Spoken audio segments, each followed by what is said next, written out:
रानो चिड़िया की 3 बेटियां थी। पापा चिड़िया रिक्शा चलाने का काम किया करता। वो परिवार गरीब जरूर था मगर थोड़े पैसों में भी बहुत खुश था। एक दिन उनकी पड़ोसी गौरी कभी उनसे बोलती है, टुन्नू चिड़े, अभी तुम्हारी बेटियां बहुत छोटी हैं, इसीलिए 400-500 रुपए में खर्चा आसानी से चल जाता होगा। एक बार इनको बड़ा होने दो, तब पता चलेगा खर्चा किसे कहते हैं। शादी ब्याह के लिए भी पैसे जोड़ने पड़ते हैं। गौरी बहन, हम अभी से इसकी चिंता क्यों करें? इनकी किस्मत का ऊपर वाला जरूर देगा। अभी तो सब अच्छे से चल रहा है तो चिंता किस बात की। ऐसे बातें कर दोनों पति पत्नी अपने घर आ जाते हैं। पापा चिड़िया तो सोच में पड़ जाता है। रानू जी, आखिर गौरी ने ठीक ही तो कहा। अभी हमारी बेटियां बहुत छोटी हैं तो खर्चे का कुछ पता नहीं चलता, लेकिन जब वो बड़ी होंगी तो हम उनकी जरूरतें कैसे पूरी करेंगे और फिर उनकी शादियां भी तो करनी है। सो तो है टुन्नू जी, लेकिन आप काम कर तो रहे हो ना, खाली तो नहीं बैठे।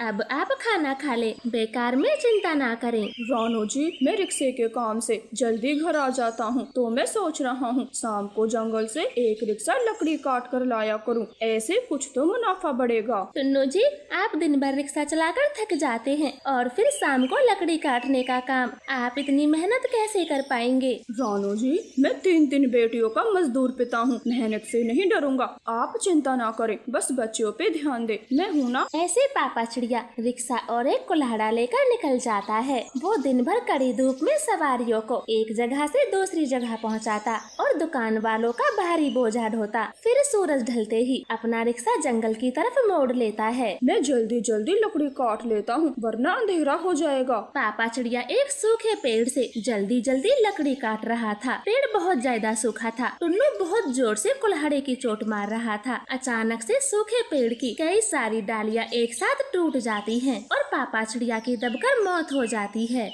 मैंने मना किया था लेकिन मेरी एक नहीं माने। अब हमें किसके सहारे छोड़कर चले गए? अब मैं क्या करूँगी? मैं कैसे रहूँगी? रानो बहन, हौसला रखें, अब होने को कौन टाल सकता है। अपने आप को संभालो। मैं कैसे हौसला रखूं? मेरी दुनिया ही उजड़ गई। मैं क्या करूं?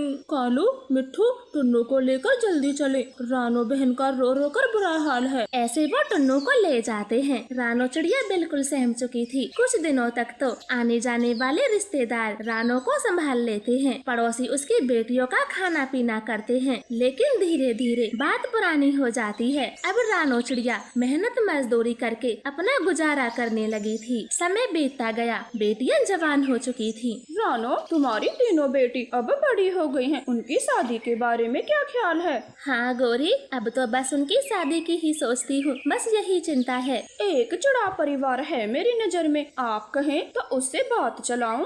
हाँ गौरी बहन, जरूर। बस लड़के पक्षी मेहनती होने चाहिए, मुझे और कुछ नहीं चाहिए। फिर दूसरे दिन गौरी लड़के पक्षी को चिड़िया के घर ले आती है। मम्मा चिड़िया को लड़का पक्षी पसंद आता है। चिड़िया बहन, ये लड़के पक्षी इतने भी गरीब नहीं हैं। जंगल में कपड़ों की दुकान है। लड़के चिड़े की शादी थोड़ी अच्छी करनी होगी। कितने पैसे का जुगाड़ है? गौरी, मैंने तीनों बेटियों की खातिर 1 लाख रुपए जमा कर रखे हैं। 1 लाख रुपए? ये तो बहुत है। तुम एक काम करो, पहले गुड़िया की शादी कर दो। मम्मा चिड़िया गौरी की बात मान लेती है। अब उनके घर में शादी की तारीख तय हो जाती है। मीना, क्या गुड़िया की शादी से तो खुश है? नहीं तो मैं बिल्कुल भी खुश नहीं हूँ। माँ के अब तक के जितने भी पैसे थे सब गुड़िया की शादी में खर्च हो रहे हैं। हमारे लिए तो फूटी कौड़ी भी नहीं बच रही। हाँ मीना, मुझे नहीं लगता गुड़िया की शादी के बाद माँ हमारी शादी अच्छे घर में कर पाएंगी, इसलिए मैं तो मोनू से ही शादी करूँगी, वो अमीर है। आप सही कहती हो, मैं भी मोंटू चिड़े से शादी करूँगी। वो मुझसे शादी की बात भी कर रहा था। वो दोनों ऐसे नदी पर बैठी बातें कर रही थी। तभी दोनों के प्रेमी उनके पास आ जाते हैं और शादी की बात करते हैं। मीना, आपको हमसे शादी करनी है तो आज ही शादी कर ले, वरना हमारे माता पिता हमारे लिए रिश्ता ढूंढ रहे हैं। नहीं मोनू मोंटू, आप हमसे ही शादी करना, हम तैयार हैं। अब हम अपनी माँ की बिल्कुल नहीं सुनेंगे, आपसे ही शादी करेंगे। हाँ टीना, बहुत सुन ली माँ की, बड़ी बेटी गुड़िया, हम तो जैसे कुछ है ही नहीं। फिर वो दोनों अपनी मर्जी से गुड़िया से पहले शादी कर लेती हैं। ये बात आग की तरह पूरे जंगल में फैल जाती है। गुड़िया के रिश्ते वाले तो शादी से मना कर देते हैं। चिड़िया, तुम्हारी दोनों बेटियों ने पूरे जंगल की नाक कटा दी। लड़के पक्षियों का फोन आया था, वो शादी करने से साफ साफ मना कर रहे हैं। बोल रहे हैं जिस घर की दो बेटियां भाग गईं, उस परिवार से हम कोई रिश्ता नहीं करेंगे। इतना बोलकर गोरी कभी वहाँ से चली जाती है। मम्मा चिड़िया तो गहरे सदमे में थी। अब क्या होगा, मेरी गुड़िया से कौन शादी करेगा, मैं तो लुट गई। उन दोनों ने अपनी जिंदगी तो बिगाड़ी ही, साथ में तुम्हारी भी। गुड़िया अब क्या होगा। फिर उस दिन के बाद रानो चिड़िया बीमार रहने लगी थी। अब गुड़िया को ही अपनी माँ का ध्यान रखना पड़ता।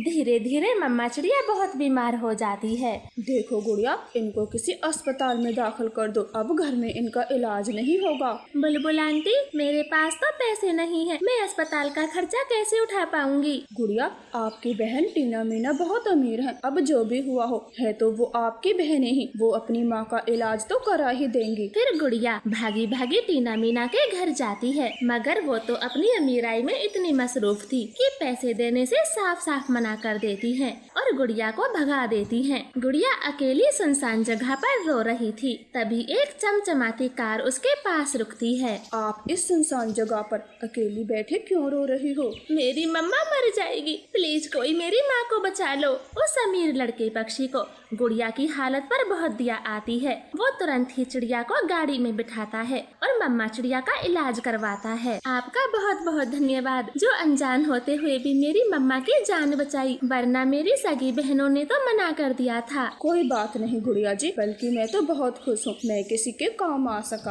अब मम्मा चिड़िया पूरी तरह से स्वस्थ हो जाती है। वो अमीर चिड़िया गुड़िया से शादी की बात करता है। मम्मा चिड़िया तो खुशी खुशी उन दोनों की शादी करवा देती है। शादी के बाद गुड़िया अपनी माँ को ससुराल ले जाती है और वहीं पर रहती है। समय बीतता गया, टीना बीमार हो गई थी। बेटा, इसकी बीमारी का इलाज करवाने से तो अच्छा होगा तू कोई दूसरी शादी कर ले और इसको मायके छोड़ दे। मैं तो कहती हूँ साथ में इसकी बहन को भी छोड़ दे। हाँ माँ, और वैसे भी हमने भाग कर शादी की थी, कोई कुछ नहीं कहेगा। ऐसे मोनू चिड़ा दोनों बहनों को घर छोड़ आता है। टीना तो बहुत बीमार थी। मीना, हमारे साथ क्या हो गया, माँ और गुड़िया का भी कुछ पता नहीं, वो कहाँ गई हैं। ऐसे वो दोनों अपने पुराने घर में ही रहने लगी थी। ये बात मम्मा चिड़िया को पता चलती है। वो भागी भागी घर आती है। टीना मीना, तुम्हारी ऐसी हालत कैसे हुई, मुझे क्यों नहीं बताया? माँ, हम किस मुँह से बताते, हमने आपके साथ बहुत बुरा किया, हम शर्मिंदा हैं। मेरे बच्चों, चाहे तुमने कितना भी बुरा किया हो, लेकिन मैं तो माँ हूँ, मुझे एक बार तो खबर की होती।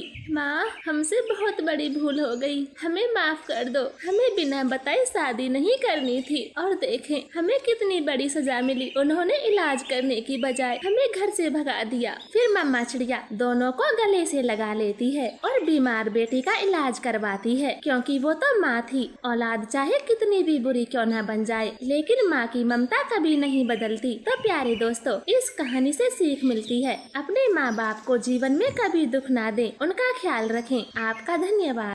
आज के नौजवान पक्षी जिंदगी के लंबे सफर को तय करने के बाद बुढ़ापे में कदम रख चुके थे। गोरी कौवी को तो बहुत तेज खांसी थी और कालू कौवे के घुटनों में दर्द था।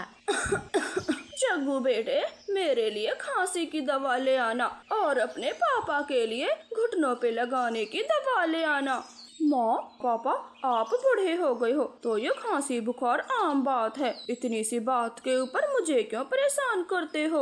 और नहीं तो सासू माँ, जग्गू जी की सैलरी 15,000 रुपए है, घर के खर्च इतने हैं कि ये पैसे भी कम पड़ जाते हैं। तो क्या आप दोनों चुप नहीं रह सकते, जो हर समय हमारा खर्चा बढ़ाने की बात करते हो? जग्गू बेटे, बहू क्या बोल रही है? पापा ठीक ही तो बोल रही है चंदा। बेटे, जब तू छोटा था तेरे पापा दिन के 100 रुपए कमाते थे, लेकिन जब भी तुझे कुछ होता था तो पैसों की चिंता किए बिना ही सीधा अस्पताल ले जाते थे। और एक तुम हो जो अपने खर्चे गिनवाते हो।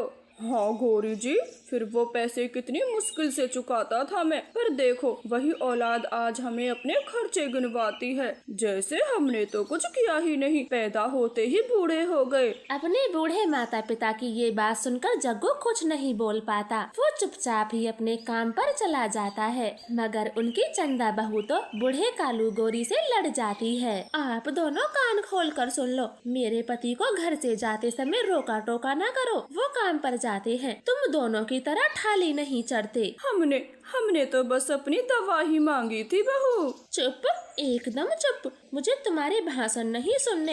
ऐसे चंदा कवि अपने कामों में लग जाती है। बूढ़े कालू गौरी तो घर से निकल जाते हैं और दूर पेड़ की छांव में बैठ जाते हैं। वहाँ रानो चिड़िया भी आ जाती है। बताओ गौरी, क्या हाल है? बुढ़ापा कैसे गुजर रहा है? सब ठीक ठाक तो है ना? गौरी तो रोने लग जाती है और उसे अपने बेटे बहू की सारी बातें बताती है। हाँ गौरी, ये भी एक बहुत बड़ी समस्या है बड़े बूढ़ों को लेकर। अपनी औलाद क्यों भूल जाती है? हमारे माता पिता ने हमें कितने कष्टों से पाला था, जो अपने माँ बाप को दुख देने से पहले एक बार भी नहीं सोचते। चिड़िया बहन, आप मुझे कोई छोटा मोटा काम दिला दें, हारी बीमारी लगी रहती है, कम से कम अपना इलाज तो करवा लेंगे।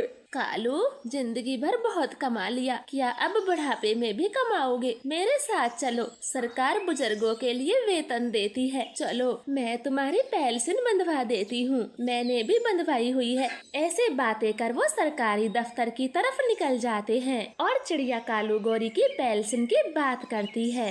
आप ये सारे जरूरी दस्तावेज लेकर कल आ जाना, हम तुम्हारी पेंशन जारी करवा देंगे। कालू गौरी तो बहुत खुश थे और अपने घर को लौट जाते हैं और दूसरे दिन वो सारे कागज लेकर सरकारी दफ्तर में जमा कर देते हैं। आप दोनों की पेंशन इसी महीने की 15